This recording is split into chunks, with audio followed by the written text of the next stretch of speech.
বাংলাদেশ চলচ্চিত্র শিল্পী সমিতি ২০২৪ থেকে ২৬ মেয়াদী নির্বাচনে সম্পাদক পদ ফেরত চেয়ে চেম্বার আদালতে আবেদন করেছেন মোনার হোসেন ডিপজল। ২৬ মে ডিপজলের আইনজীবী এ.কে খান উজ্জ্বল গণমাধ্যমকে বিষয়টি নিশ্চিত করেছেন। তিনি বলেন, নিপুণের করা রিটে নির্বাচনে অনিয়ম ও কারচুপির অভিযোগ করা হয়েছে।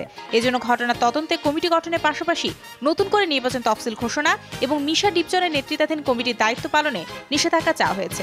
তবে কেন শুধু ডিপজলের সম্পাদক পদ স্থগিত করা হয়েছে, এটি আইন বহির্ভূত।